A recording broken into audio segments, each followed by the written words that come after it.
Hi everyone, welcome back to my channel. আজ 28শে August আর এখন বাজছে 2:04। তো আজ ভিডিওটা এখন থেকেই শুরু করলাম। আজ যেহেতু থার্সডে, বৃহস্পতিবার, তো সেই জন্য সকাল থেকে তো অনেক কাজ ছিল। তারপর তিনজনে মিলে বেরিয়ে যাওয়ার পরে তো বৃহস্পতিবার তো কাজ থাকে, পুজো টুজো করার, ঠাকুরের বাসন মাজা। 2 সপ্তাহ তো মানে 2টো বৃহস্পতিবার তো ঠাকুরের পুজোও হয়নি, বাসন মাজাও হয়নি। সেই কারণে আবার তিনাদের স্কুলে গেছিলাম, কারণ ওরা তো 15 দিনের মতো স্কুলে যায়নি। তো সেই কারণে সব লেখাগুলো তো স্কুলের লেখা তো বাকি ছিল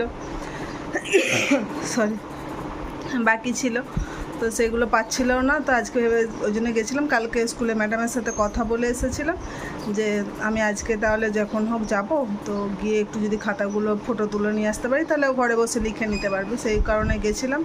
এখন এই জাস্ট কিছুক্ষণ হলো ফিরেছি, তো ভাবলাম আর ভিডিওটা এখন থেকেই শুরু করি। তো আর ড্রেসটা আর খুললাম না, কারণ আবার তো 1-1.5 ঘন্টা পরে আনতে বেরোতে হবে, তো সেই কারণে আর ড্রেসটা খুললাম না। তো এখন এই ড্রেসটা পরেই বাড়ি কয়েকটা কাজ আছে, করে নিই, তোমাদেরকেও দেখাই। চলো কী কী কাজ করি। আর তার উপরে আজকে কাচাকুচি করেছি, জামা কাপড় কিছুটা মেলা হয়েছিল কিন্তু শুকনো হচ্ছে না, বারবার তুলে দিতে হচ্ছে। কিছুক্ষণ ছাড়াই রোদ আছে, তার মধ্যেই বৃষ্টি নেমে যাচ্ছে। তো ভেবেছি ছাদে গিয়ে বসে থাকবো, জামা কাপড়গুলো মিলে যখনই বৃষ্টি পড়বে তখনই তাহলে তুলে নিতে পারবো। তো তার আগে একটুখানি ওদের জন্য ওই সকালে ওরা খায় একটু ছাতুর মতো, তো সেটা বানাবো। চলো তোমাদেরকেও দেখাই। গ্যাস মোছা আছে, অসুবিধা নেই। তো কড়াইটা বলতে গরম হতে দিই। কড়াইটা ততক্ষণ গরম হতে থাক, এরপর যা যা লাগবে সেগুলো একটু অ্যারেঞ্জ করে নিই। কড়াই গরম হয়ে গেছে, এরপর চলো একটা আলমন্ড দিই।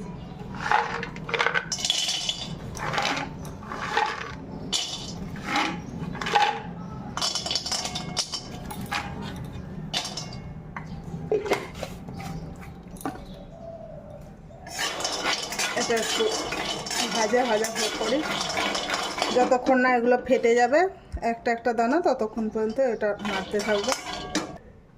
আলমন্ড ভাজা হতে তো সময় লাগবে, যতক্ষণ ভাজা হচ্ছে কম আঁচ করে দিয়েছি। আর এই যে একটা কৌটোতে ছোলা ভাজা রয়েছে, একটা ভাজা ছোলাই কিনেছিলাম, এটা ততক্ষণ গুঁড়ো করে নিই যতক্ষণ এই আলমন্ডটা ভাজা হচ্ছে।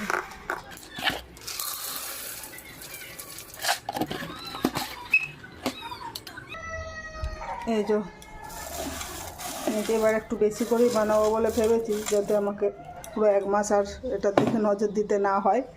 তাই হাফ নিয়েছি, মানে 250-র মতো নিয়েছি। 500 কিনে নিয়েছিলাম। চলো এটা ততক্ষণ গুঁড়ো করি, এটা আর একটু নাড়িয়ে দিই।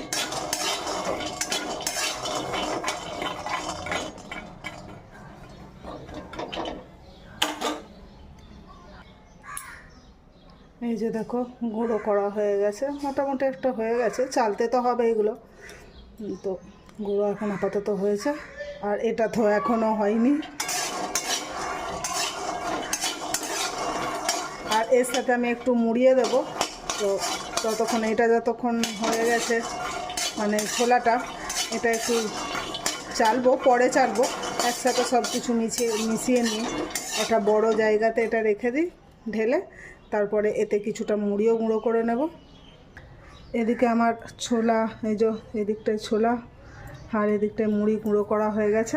আর এইগুলোও হয়ে গেছে, এই যে দেখো ফেটে যাচ্ছে, এই যে সব ফেটে গেছে, এটাও হয়ে গেছে। এবার এটা ঢেলে একটু ঠান্ডা হতে দিই।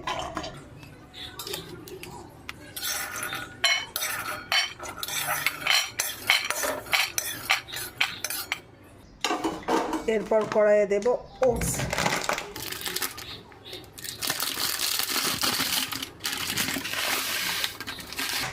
পুরোটা একবারে ভাজবো না, অল্প অল্প করে ভাজি। এখন এতটাই দিই, আবার বাকিটা একটু পরে দেবো এটা হয়ে গেলে। আর ততক্ষণে এটা একটু পাখা চালিয়ে ঠান্ডা হতে দিই বাদামটা।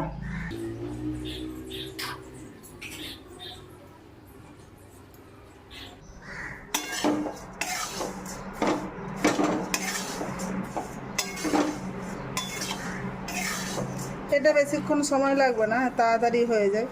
ওটস খুব অল্প টাইমের মধ্যেই ভাজা হয়ে যায়। ওটস ভাজা হতে হতো এই 1 মিনিট মতো সময় লাগে, যেহেতু একটু পরিমাণে বেশি নিয়েছি তাই 2 মিনিটের মতো এটা লাগবে ভাজা হতে। আর দেখো এখন অনেকটা সময় হয়েও গেছে, আর ওটসগুলো হালকা হালকা একটা কালারও চেঞ্জ হয়ে গেছে। তবে ক্যামেরাতে হয়তো খুব একটা ডিফারেন্স লাগছে না আগের থেকে এখনের। এরপর একটা সুন্দর স্মেল আসছে ভাজা ভাজা, এটাকে নামিয়ে দিই, একটা থালাতে ঠান্ডা হওয়ার জন্য রাখি।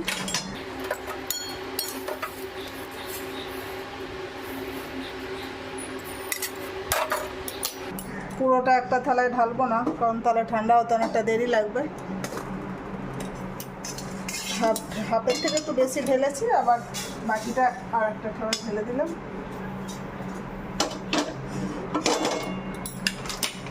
এরপর প্যাকেটের মধ্যে আর যেটা বাকিটা আছে এটাও ঢেলে দিই।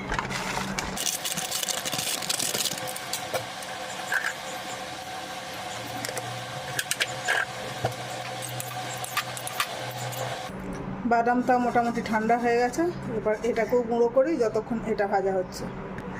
এই যে এরকম ভাব ভেঙে নিয়েছি, এর থেকে বেশি গুঁড়ো এটাকে করতে গেলে তেল বেরিয়ে যাবে, তো ওই জন্য এটা এরকমই থাক। এরপরে ওটসগুলো একটু ঠান্ডা হয়ে গেলে তখন এর সাথে কিছুটা দিয়ে গুঁড়ো করে নেব, তাহলে আর তেলটা বের হবে না।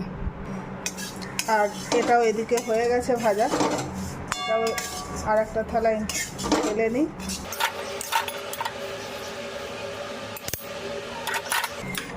এতে কিছুটা চিনেবাদামও ভেজে নেব বলা ভুল, ভাজা আছে, এটা একটু গরম করে নেব। ভেজেই রেখেছিলাম, এটা দিব্যেন্দু যখন নিয়ে যেত তখন ওর জন্য ভেজে রেখেছিলাম, মুড়ি দিয়ে নিয়ে যেত, ছোলা ভাজা আর বাদাম ভাজা।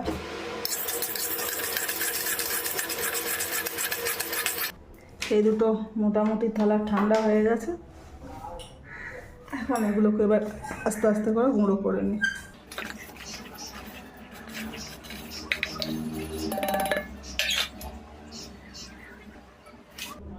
এই যে গুঁড়ো হয়ে গেছে, এবার এটাকে ঢেলে রাখি।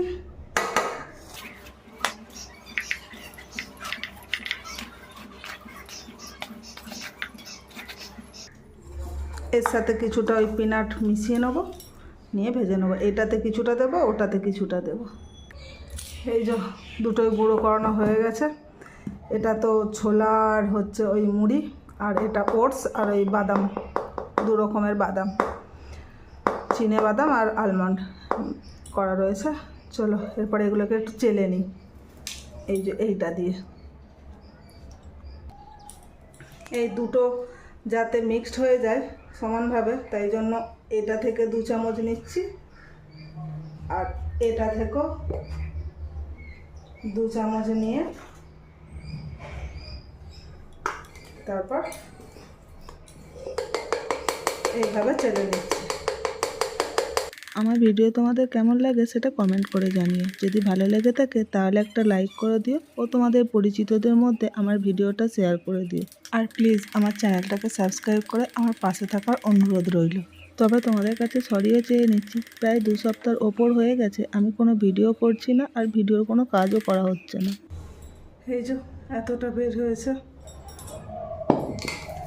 প্যানটা আমার সাদা হয়ে যাচ্ছে, প্যানটার উপর একটা কিছু কাপড় টাপড় ঢাকা দিয়ে নিই। এই যে যতটা ছিল গুঁড়ো করা সেটা চেলে নিয়েছি, চালাটা এর মধ্যে ভরে দিয়েছি কৌটোটার মধ্যে, আর চালার পরে যে গুঁড়োটা বেরিয়েছে সেটা ওই যে থালায় রেখেছি, অনেকটাই হয়েছে। এটা বোধহয় 2 বার গুঁড়ো করতে হবে আবারও, তো চলো এটাকেও আবার গুঁড়ো করে নিয়ে আসি। ওই দানাটাকে গুঁড়ো করে আবার দেখো এতটা চালার পরে এতটা বেরিয়ে গেছে, আর এই কটা দানা আছে, এইটাকেও আবার গুঁড়ো করা যেত, কিন্তু আর এটাকে গুঁড়ো করব না, এটা 2-3 দিন ওদের স্মুদি করে দিয়ে দেবো, কলা দিয়ে হয়ে যাবে। আর এটা তো বেরিয়ে গেছে, ওটা ওর সাথে ওই কৌটোটার সাথে মিশিয়ে দিই।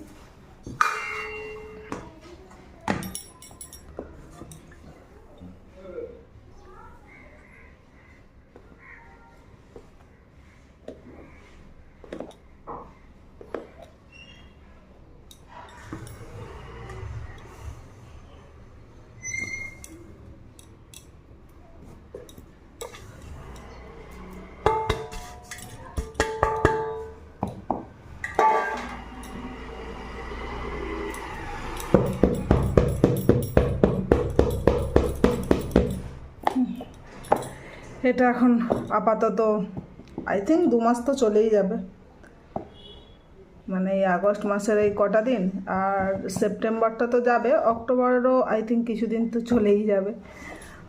তারপর মাঝখানে তো সেপ্টেম্বরে আবার পুজো টুজো রয়েছে, তখন তো নিশ্চয়ই আর এই স্মুদি সকালবেলায় খাবে না। যাই হোক, চলো, অনেকটা দেরি হয়ে গেছে, 3:30 বেজে গেছে, আবার তিশাদিনাকে নিতে যেতে হবে। রোদটা যেহেতু এখনও আছে, তাই ভাবছি জামা কাপড়গুলো একটু ছাদে দিয়ে আসি, আবার 4টের সময় বেরোবার আগে যদি সেরকম হয় তুলে দিয়ে চলে যাব, যদি দেখি মেঘটা আছে আর কি, আর না হলে রেখে দিয়ে চলে যাবো একবারে তিশাদিনাকে নিয়ে এসে। চলো, এটা হয়ে গেছে। এখানটা তো আবার একটু নোংরাও হয়ে গেছে, এই যে পরিষ্কার করতে হবে। চলো, ভিডিওটা তাহলে এই পর্যন্তই, দেখা হবে নেক্সট ব্লগে। ভালো থেকো সকলে, টাটা।